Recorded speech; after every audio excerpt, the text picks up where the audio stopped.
So you've spent ages diligently practicing your scales. You probably know this one. Maybe you know this one as well. Maybe some other weird ones. You've worked on caged, you've got your 3-note per string, 4-note per string, you've put the time in with the metronome, blah blah blah. Then you go to take a solo and it goes something like this.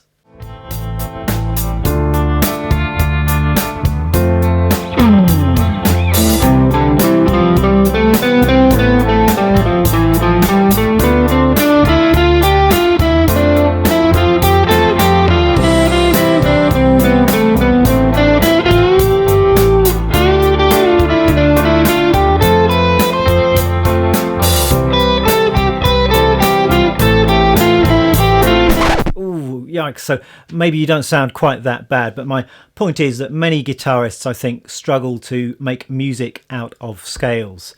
And some people might say, well, stop working on scales, there's no point. But I'm not anti-scales. I think they're useful. I think they're well worth working on. The problem comes when people start confusing scales with music. There is nothing musical about an A minor pentatonic scale. It's just a tool that you can use to make music with if you know how.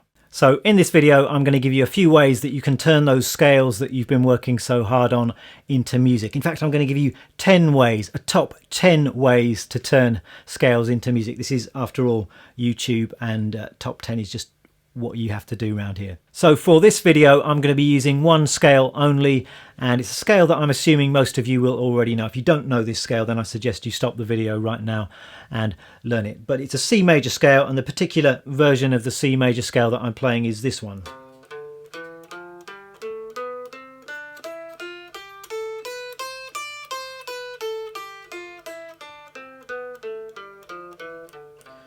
So playing it up in the 7th position. In caged terms, this is the E form of the scale.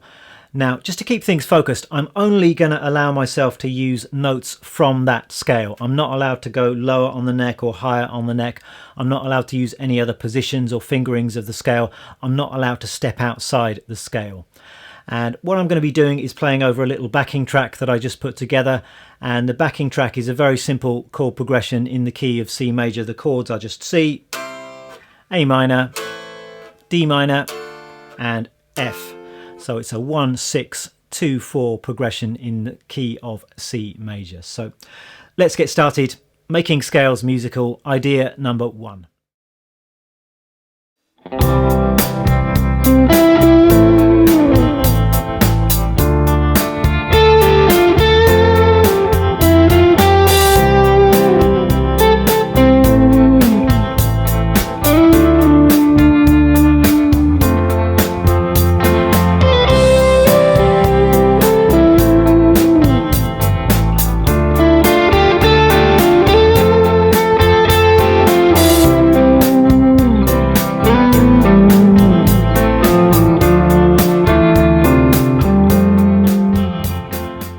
Now, I think the number one problem with a scale-based approach to soloing and improvising is that people tend to play too much.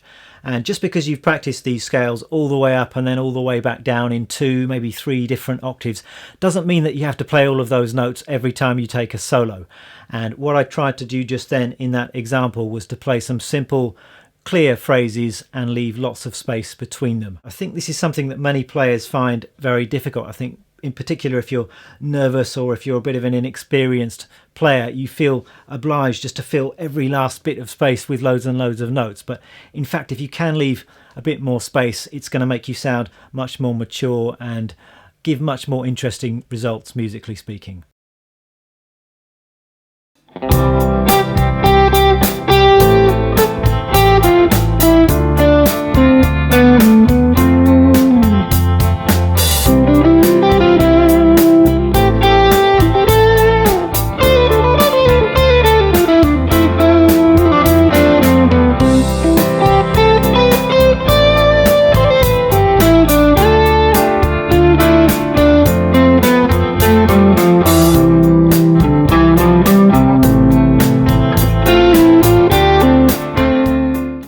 When you practice scales, you usually do it in a regular rhythm. You're going to be playing the scales in quarter notes or eighth notes or 16th notes. And the danger is that when you take a solo, it's just going to end up being some long, predictable stream of 8th notes. Now, this is really something to beware of and something to try and disrupt when you take a solo. So what I was trying to do in that example is just to mix up some different rhythms. Yes, I was playing some 8th notes, but I was also playing some triplets, some 16th notes, some syncopations. You can play long notes, you can play short notes. Mix things up a little bit rhythmically and it will all sound better.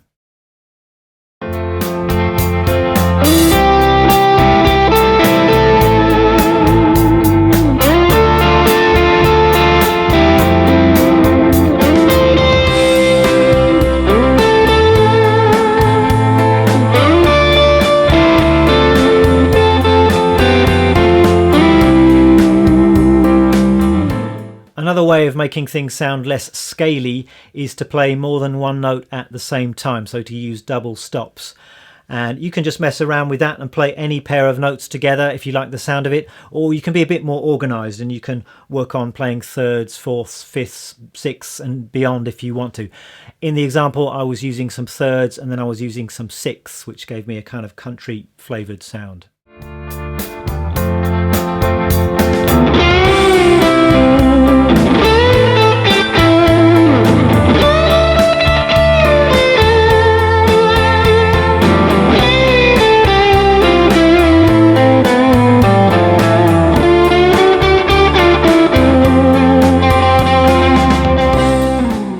As guitarists, we have all of these amazing expressive possibilities available to us. And first amongst these, I think, is string bending. Now, the majority of players are probably more comfortable string bending in a minor pentatonic or a blues kind of context. And string bending can actually be quite a bit harder when you're using other scales. So what I suggest you do is really explore the bending possibilities that are found within whatever scale you happen to be using. And you can think in terms of theory here. You can think about bending into the strong notes or bending into chord tones, or you can just play around and try bending any of the notes in the scale and using your ear and your instinct to tell you what sounds good.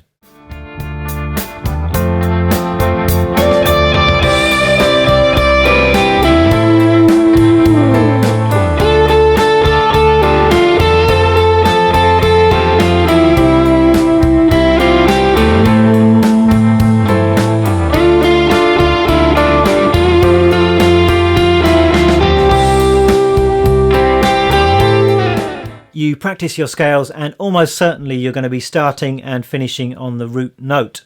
And this can lead to a tendency to overemphasize the root notes when you take a solo. Now, of course, knowing where those root notes are is super important, but you don't want to overdo it. So in the example you just heard, I tried to solo and not use any C notes whatsoever.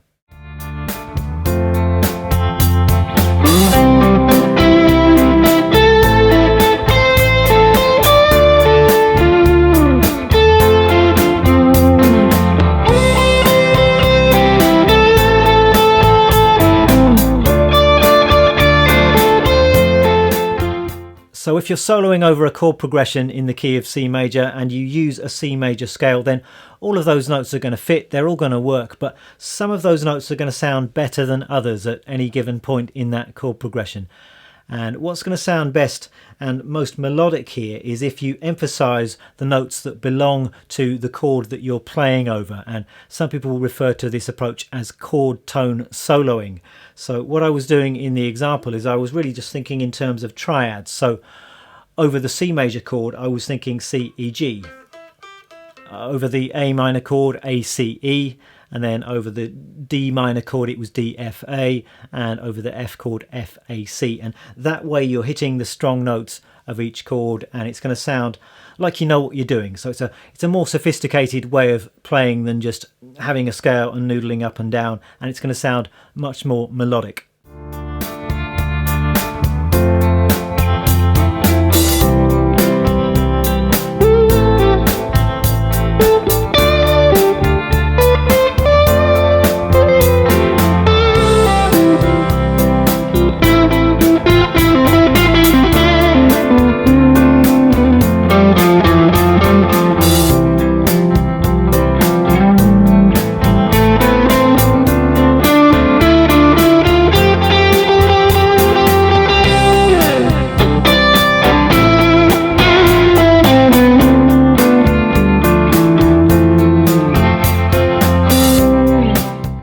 that example, I was trying to really emphasize the dynamics. So I was playing as soft as I could, and then I was playing as loud as I could. And you can think about this as a kind of contour, so you're going from soft to loud or from loud to soft, or you can do it within a phrase. You can get certain notes to pop out or certain notes to be really quiet. And this is a really important thing. I think many players neglect dynamics, or they don't even bother with dynamics at all, but get some dynamics into your playing and it will really open up a new dimension for you.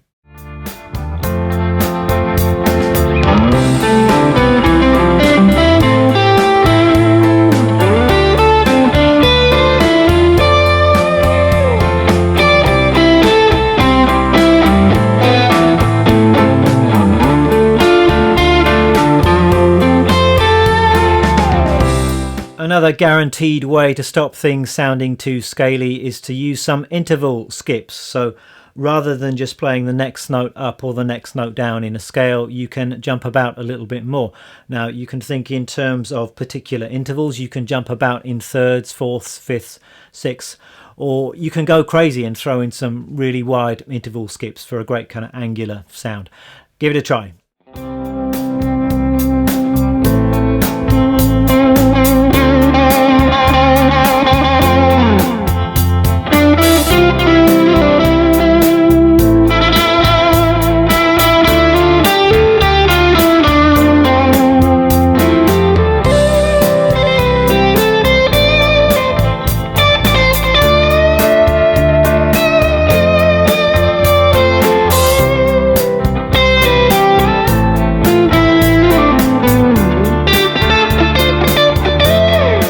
I've already talked about bending, but there are more expressive possibilities available.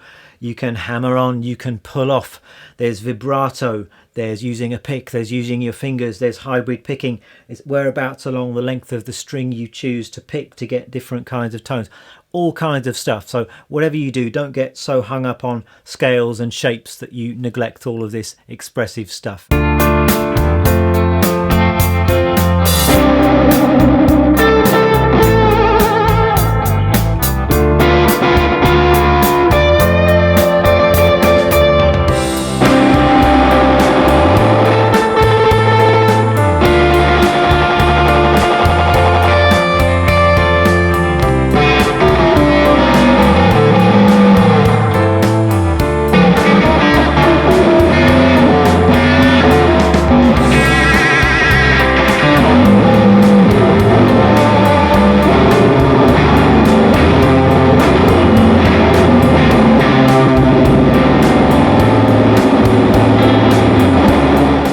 Last one then, and this is probably my favourite one, and it is don't be afraid to be weird.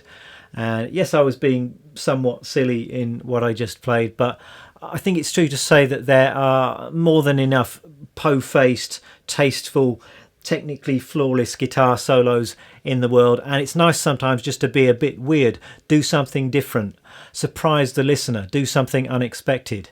And it could be something technical that you're doing, it could be some unusual phrasing or some kind of unusual note choice, it could just be stomping on some really weird pedal and making a horrible noise. That can be great too. And that brings us to the end of our little top 10. Hope you've enjoyed watching this video. Hope it's given you a few ideas to think about next time you take a guitar solo. If you want to try improvising over my backing track, then do visit my Patreon page where you'll be able to download an MP3 of the track. You can of course make your own backing track and just record those chords or make a loop of those chords. And bear in mind that everything I'm talking about in this video can be applied to any chord progression and to any style of music. I'm going to finish by improvising one more time over those chords, and this time I'm just going to remove those restrictions and allow myself just to solo a bit more freely all over the fretboard, still just using the notes from the C major scale. Thank you for watching. I shall see you next time. Bye.